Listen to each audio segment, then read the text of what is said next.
أعوذ بالله من الشيطان اللعين الرجيم بسم الله الرحمن الرحيم الحمد لله رب العالمين والصلاة والسلام على محمد وآله الطاهرين.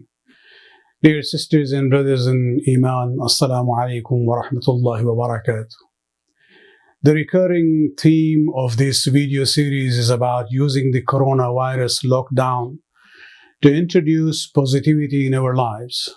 However, the prolonged confinement at home also increases the levels of imtihan and ibtila, tests and trials that we go through. Families are spending more time together than ever before. This may have many benefits that we should exploit. However, an unfortunate effect of the close quarters confinement is that domestic violence has sharply risen. Even the UN earlier this month urged governments to combat the surge in domestic violence. Countries around the world have reported an increase in calls to helplines and shelters. Remember that Muslim communities are not immune to domestic abuse. It's a human problem. It is found in all regions, races, and religions. And so during this lockdown, it's more important than ever for Muslim husbands, wives, and parents, if they have any semblance of Islam in their hearts, to control their negative emotions and harmful actions. The blessed month of Ramadan starts in few days. The main lesson behind fasting is to learn how to control our emotions, especially our rage and anger. The emotion of anger, ghadab, is a human instinct, which enables us to defend ourselves when necessary, but it must be kept within the bounds of wisdom and righteousness. When it comes to your wife and children or your husband, remember that they are the closest to you in relationship. And yes, there is a significant statistics of wives who mentally and physically abuse their husbands as well. Almighty Allah described the true followers of Prophet Muhammad sallallahu alaihi wasallam as those who are ruhama'u baynahum, who are merciful towards one another. This is in Surah 48, ayat number 29. During normal life, you are expected to interact with respect and compassion. And nowadays in isolation, you must raise the bar of patience and understanding. This expectation is from both the husband and the wife. Many issues start with the tongue. On a proactive level, think twice about what you say to one another before you say it. Decide if it is productive, meaningful, or compassionate, or if it's hurtful, abusive, or negative.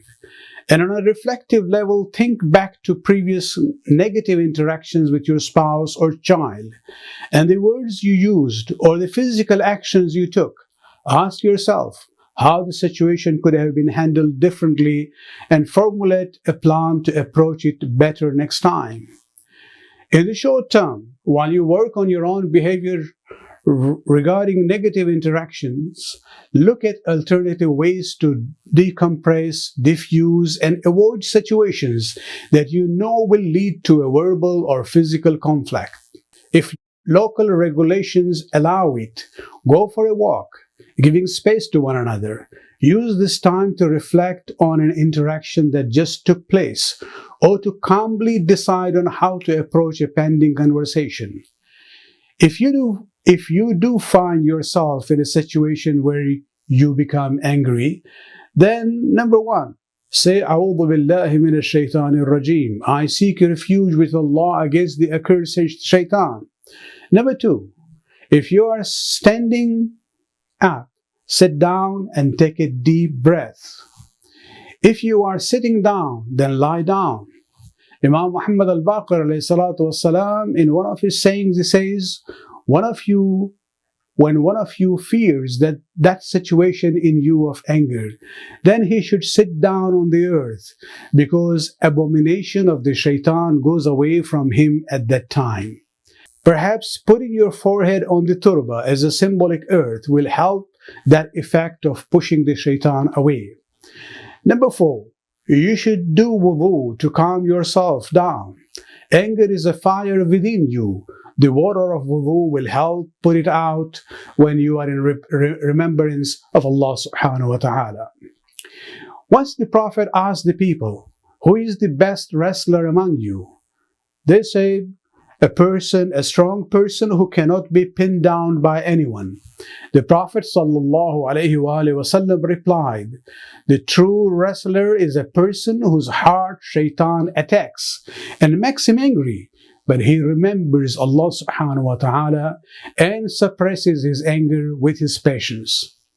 If any of this video relates to you, I hope you will take the advice to heart and commit to change sooner than later.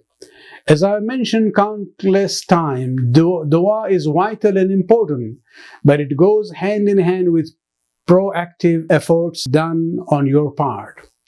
Practice the above recommendations during the days of social distancing. And when restrictions have been lifted and life is back to normal, keep the positive progress going by working on yourself further and by seeking external help. This is a journey that is rarely successful if attempted alone. There are free social services and helplines available by local governments and Islamic organizations. Remember that the fasting of Ramadan is for one main purpose: to train ourselves to keep our desires and anger within the bounds of wisdom and righteousness. May Allah subhanahu wa ta'ala keep you all safe under the wings of His mercy and compassion. Wassalamu alaikum wa rahmatullahi wa barakatuh.